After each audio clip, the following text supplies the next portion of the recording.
throwbacks on here.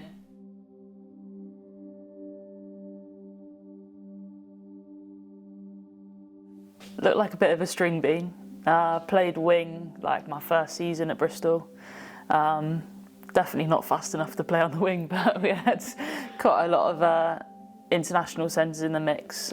Kim Oliver, Claire Flowers, Mo Hunt played in the centre back in the day as well. She's the one that's sticking out the end of here. My voice is going already.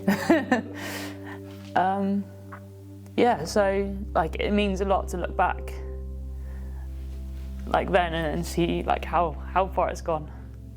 It's yeah, pretty cool. Definitely didn't score many tries on the wing either, that's for sure. So this one's a little bit of a novelty. But I think that was my first taste of, obviously when I was 18, coming through the England pathway, playing against like England players and playing with some England and Welsh players as well, and I learned like so much from them. Catherine Spencer was the current captain at the time. Lisa Burgess, who's now Welsh 20s captain, like a Wales legend. Susie Appleby blows some of the youngsters' mind because they just see her as a coach now. But yeah, played with her at Bristol, and then like she transitioned into coaching as well. So yeah, so many like legends of the game that I felt really like privileged to play with, and some of them that I still call friends now, like Kim Oliver. Yeah, still one of my really good mates. So yeah, I had a really good time. Like pretty lucky to slide into Prem Rugby when you're 18 years old. Yeah, it definitely put me on a good path moving forward. Like even looking back to these pictures, I wasn't the first person to put on that shirt. Like you just pick it up in a place that it's in and hope that you can do a good job to move it on and progress it. However long that might be, whatever position you play.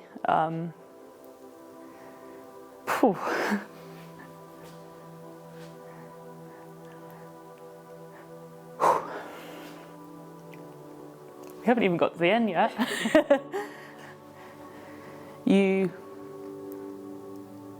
want to do well, but you also know you don't want to be the last person because you know there's so much more that comes after you. So many internationals in this one as well. Again, some legends. You've got Marley Packer, West Country girl. Now obviously with Saris, and it's pretty synonymous with Saris, but yeah, she was definitely got the accent to be a Bristol player for sure. So yeah, again, learnt a lot from her, like growing up.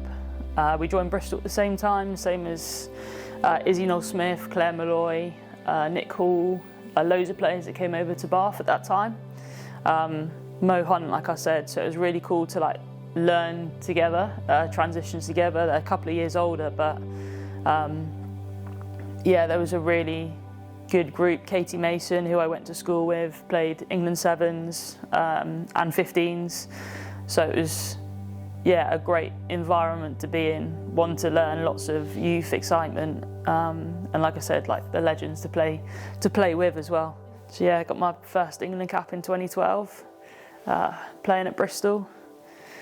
Yeah, down at Esher, and the scape of women's rugby, like I said, is changed. There's like one man and his dog watching on a cold night in Esher against France, and then my last game against France, there was 58,000 people at Twickenham. So yeah, the turnaround for my first, and that was my 65th cap, was almost like worlds apart.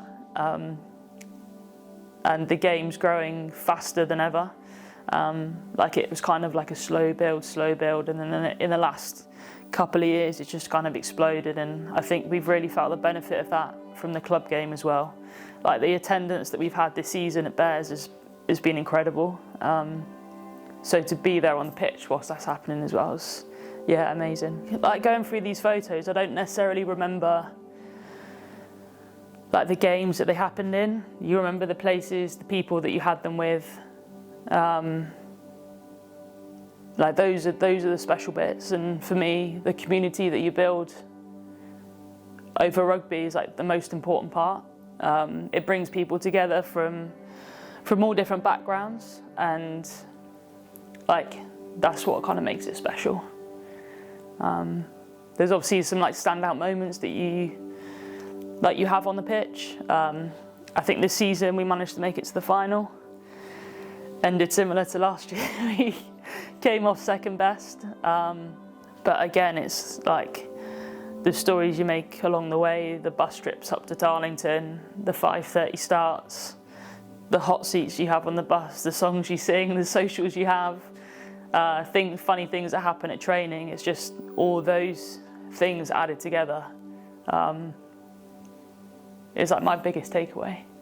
I think joining Bristol, it was the year after they were Clifton. So it was pretty cool to come into a Bristol side that represented the city. And then we became the first like standalone female club, and transitioned through that. Felt like we were kind of pioneering the way.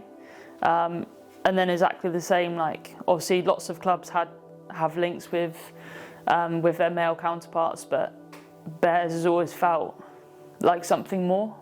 Like it feels like it's not just under the badge. It feels like a proper, like one club culture. And again, I think that gets bandied around quite a lot. But to see it transition from more of a partnership to a full integration across the board with like the academy teams, the senior teams, like it is special. It's a special place to be. One way you want to turn up and come to work hard. Even driving down like the drive when HBC kind of appears, you're like, today's going to be a good day.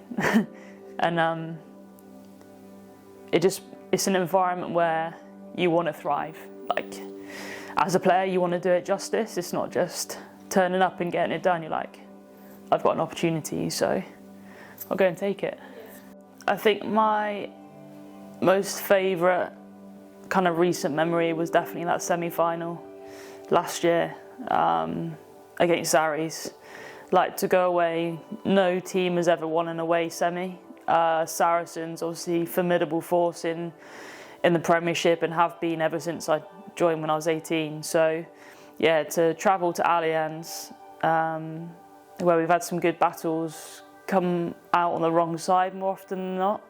So yeah, to go there and put in the performance we did, like we had to work hard, but it felt like we'd put in like an 80-minute performance, and yeah, we're definitely in control of that.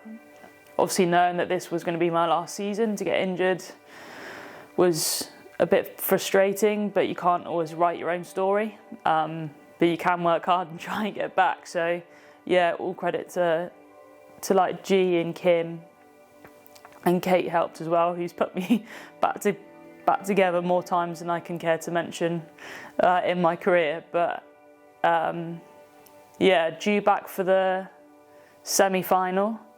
Then it got shifted to the Quins game, which was again another away game, and then shifted to Ashton Gate. Yeah, when I heard that, it was all right, let's go. Last couple of weeks, let's get head down, work hard. Selection's never a given.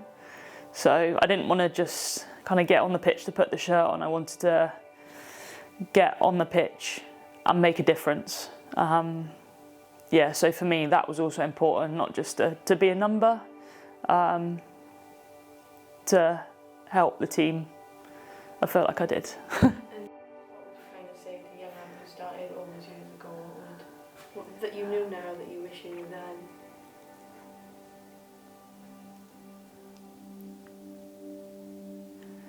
I wish I knew the game as well then as I do now.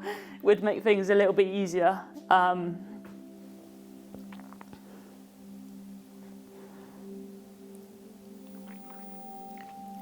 I think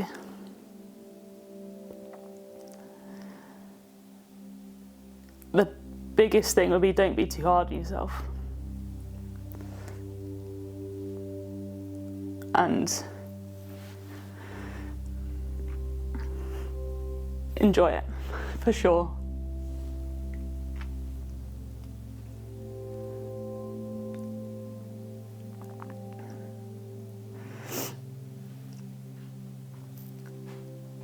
But yeah, definitely got no regrets.